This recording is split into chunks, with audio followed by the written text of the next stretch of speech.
Africa के कोने पर सिर्फ 10 लाख लोगों की आबादी वाला एक छोटा सा कंट्री, जिसके बारे में एटलीस्ट एशिया में तो बहुत कम लोग जानते हैं। मगर ये छोटा सा कंट्री पूरी दुनिया का सबसे इम्पोर्टेंट, डेंजरस और हॉट जियोपॉलिटिकल एरिया है, क्योंकि यहाँ पर दुनिया के सारे बड़े कंट्रीज की मिलिट्री बेसेस हैं। अगर आप जिबूटी का मैप देखें तो यहाँ आपको अमेरिका की मिलिट्री बेस नजर आएगी, जो कि पूरे अफ्रीकन कॉन्टिनेंट पर अमेरिका की इकलौती मिलिट्री बेस है। इसी तरह यहाँ पर फ्रांस की 2 मिलिट्री बेसेस हैं और फ्रांस की बेस के बिल्कुल पास जापान की मिलिट्री बेस है, जो किसी भी दूसरे कंट्री में जापान की वाहिद फॉरेन मिलिट्री बेस है। जापान के साथ ही इस तरफ इटली की मिलिट्री बेस है। इसी तरह ये समुंदर के साथ फ्रांस की एक नेवल बेस भी है, जिसके बिल्कुल साथ ही जर्मन और स्पेनिश फौजियों के कैंप्स हैं। और फिर ऑपोजिट साइड पर इधर चाइना की एक बहुत बड़ी नेवल बेस है। इसी तरह इंडियन, रशियन और सऊदी अरेबिया की गवर्नमेंट्स भी जिबूटी की गवर्नमेंट के साथ मिलिट्री बेसिस सेटअप करने के लिए डील्स कर रहे हैं। तो देखा जाए तो जिबूटी शायद दुनिया का वो इकलौता कंट्री है जिसमें इतने सारे कंट्रीज की मिलिट्री बेसिस हैं। और यहीं पर यह सवाल पैदा होता है कि आखिर जिबूटी में ऐसी क्या बात है कि दुनिया की सारी बड़ी सुपर पावर्स ने इधर अपनी मिलिट्री बेसिस सेटअप की हुई हैं। आइए जानते हैं इस सवाल का जवाब। सच ये है कि इस वीडियो में असल में जिबूटी की इतनी इम्पोर्टेंस इसकी जियोग्राफिक लोकेशन की वजह से है। जिबूटी यमन के बिल्कुल ऑपोजिट बाबुल मंदेब स्ट्रेट के वेस्ट में है। बाबुल मंदेब स्ट्रेट 28 किलोमीटर की ये पतली सी जगह है, जहां से सारे समुद्री जहाज इंडियन ओशन को क्रॉस करते हुए रेड सी में एंटर होते हैं और फिर सुएज कैनाल को क्रॉस करके मेडिटेरेनियन सी में निकल जाते हैं और वहां से फिर वो सारे यूरोपियन कंट्रीज तक पहुंचते हैं। तो बेसिकली एशिया और मिडिल ईस्ट को यूरोप से कनेक्ट करने का ये सबसे शॉर्टेस्ट रूट है और यही चीज इसे इतना ज्यादा जियोपॉलिटिकली इम्पोर्टेंट बनाती है, स्पेशली अगर हम ऑयल और गैस सप्लाई की बात करें। पूरी दुनिया की 10% ऑयल एंड 6% नेचुरल गैस की सप्लाई इसी 28 किलोमीटर के चोक पॉइंट से गुजरती है और ये सारी गैस और ऑयल आता है इधर पर्शियन गल्फ से।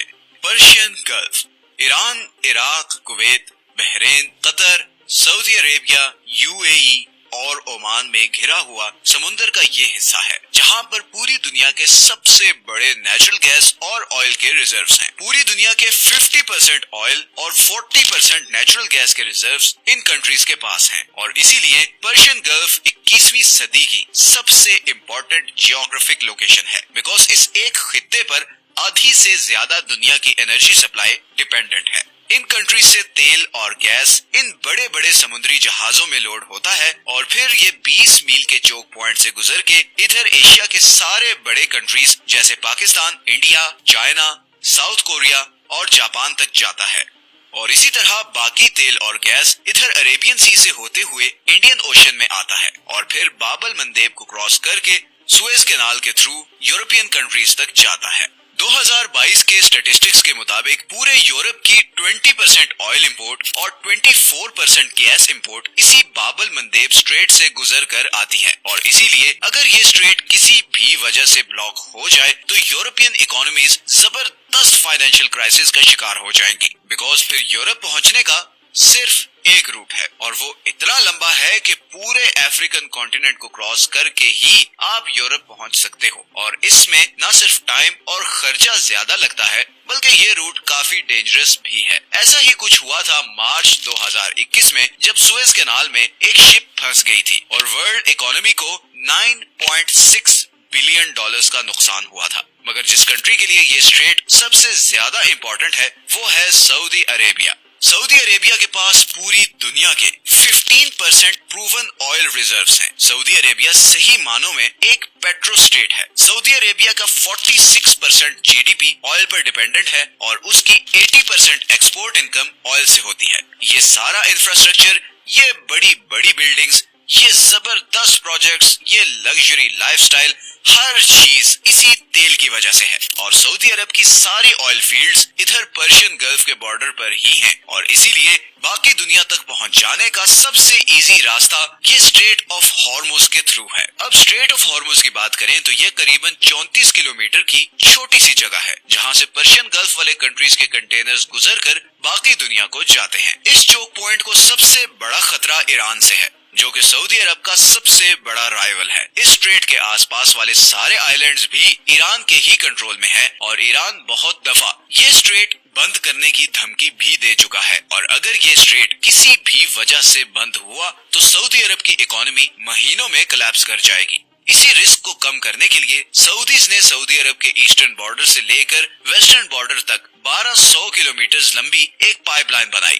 जिसके जरिए लिमिटेड क्वांटिटी में पर्शियन गल्फ से निकलने वाला ऑयल इधर रेड सी तक पहुंचाया जाता है और फिर यहां से ये ऑयल आगे स्वेज कैनाल क्रॉस करके यूरोप तक जाता है। लेकिन फिर 2014 में यमन में शिया और सुन्नी ग्रुप्स के दरमियान एक सिविल वॉर शुरू हो गई एंड शिया हौसियों ने यमन के कैपिटल सना का कंट्रोल ले लिया। अब क्योंकि इस सारी वॉर में सऊदी अरब हौसियों के अगेंस्ट सुन्नी ग्रुप को सपोर्ट करता रहा था, तो हौसियों ने अपने सारे गुस्से का रुख सऊदी अरब की तरफ कर लिया और क्योंकि ये सारा एरिया सऊदी अरब की इन पाइपलाइंस के बहुत करीब है और हौसी बागी भी बहुत बार ये पाइपलाइन उड़ाने की थ्रेट दे चुके हैं, तो एक तरफ ईरान है जो स्ट्रेट ऑफ हॉर्मुज ब्लॉक करके अरब ऑयल की एक्सपोर्ट बंद कर सकता है और दूसरी तरफ इधर यमन में ईरान बैक्ड यमनी हौसी हैं जो ये बाबुल मंदेब स्ट्रेट और फिर ये पाइपलाइन को नुकसान पहुंचा सकते हैं, जिसके नताइज सऊदी अरब के लिए बहुत ही भयानक होंगे। और यही रीजन है कि सऊदी अरेबिया इधर जिबूटी में अपनी खुद की मिलिट्री बेस बना रहा है ताकि ऐसे किसी भी थ्रेट की सिचुएशन में वो फौरन मिलिट्री के थ्रू रिएक्ट कर सके। लेकिन बाबुल मंदेब सिर्फ सऊदी अरब ही नहीं बल्कि अब यूरोपीय यूनियन के लिए भी बहुत ही ज्यादा क्रिटिकल लोकेशन बन गई है और उसकी वजह यह है कि रशिया यूक्रेन वॉर के बाद रशिया ने यूरोप को जाने वाली अपनी सारी गैस पाइपलाइंस बंद कर दी हैं और इतनी बड़ी गैस सप्लाई का यूरोप के पास सिर्फ एक और ऑल्टरनेटिव है और वो है कतर, एक छोटा सा कंट्री जिसके पास दुनिया के दूसरे सबसे बड़े नेचुरल गैस के रिजर्व्स हैं। लेकिन कतर रशिया के मुकाबले में यूरोप से काफी दूर है और उसके पास यूरोप तक गैस ले जाने के लिए कोई गैस पाइपलाइन भी नहीं। इसीलिए कतर अब billions of dollars LNG technology में इन्वेस्ट कर रहा है ताकि गैस को ठंडा करके इन कंटेनर्स में लोड करके इसी स्ट्रेट ऑफ हॉर्मुज और बाबुल मंदेब स्ट्रेट के थ्रू सुएज कैनाल को क्रॉस करके यूरोप तक ये गैस पहुंचा सके। और इसीलिए यूरोपियन कंट्रीज जिबूटी पे अपनी मिलिट्री बेसिस बना रहे हैं ताकि इस रूट को कोई भी ब्लॉक ना कर सके। इसी तरह चाइना की 30% मैन्युफैक्चरिंग एक्सपोर्ट्स इसी बाबुल मंदेब स्ट्रेट से होते हुए यूरोप और नॉर्थ अमेरिका को जाती है। तो वर्ल्ड ट्रेड को स्मूथ रखने के लिए इस स्ट्रेट का सिक्योर रहना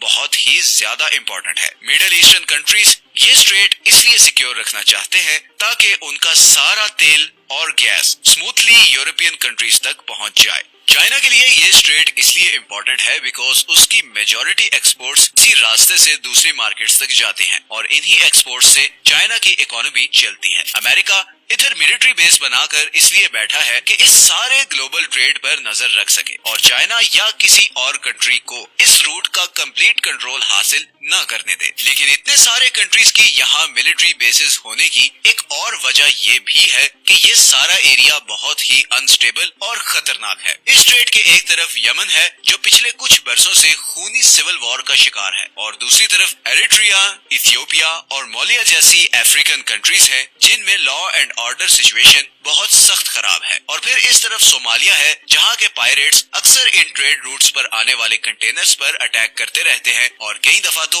वो इन शिप्स को लूट भी लेते हैं। इसीलिए सारे बड़े कंट्रीज ने इस बात पे एग्री किया कि इस रीजन में उनकी मिलिट्री बेसिस होनी चाहिए ताकि वर्ल्ड ट्रेड को इन सारी थ्रेट्स से बचाकर ये ट्रेड का फ्लो स्मूथ रखा जा सके। और इस सारे एरिया में बेस बनाने के लिए जिबूटी से बेहतर और कोई कंट्री नहीं। जिबूटी इस पूरे अफ्रीकन रीजन में शायद सबसे पीसफुल कंट्री है और अगर देखा जाए तो अफ्रीका बहुत हैवीली इस पर डिपेंडेंट भी है क्योंकि देखें जिबूटी के साउथ वेस्ट में इथियोपिया है जिसकी पूरे अफ्रीका में सबसे बड़ी पॉपुलेशन है, मगर इथियोपिया लैंडलॉक्ड है और उसके पास कुछ भी इंपोर्ट या एक्सपोर्ट करने के लिए जिबूटी के अलावा कोई और ऑप्शन नहीं। इसीलिए जिबूटी का पूरे अफ्रीकन कॉन्टिनेंट पे بہت انفلوئنس ہے۔ جبوٹی ایک بہت زبردست ایگزامپل ہے کہ کیسے کوئی کنٹری اگر صرف اپنا لا اینڈ آرڈر مینٹین کرے تو کیسے اس کی جیوگرافک لوکیشن اسے امپورٹنٹ اور امیر بنا سکتی ہے۔ میں بار بار ہر ویڈیو میں سب کانٹیننٹ کا ذکر اس لیے کرتا ہوں کہ پاکستان، انڈیا اور افغانستان دنیا کے کراس روڈ پر لوکیٹڈ ہیں۔ نارتھ کو ساؤتھ اور ایسٹ کو ویسٹ کنیکٹ کرنے کا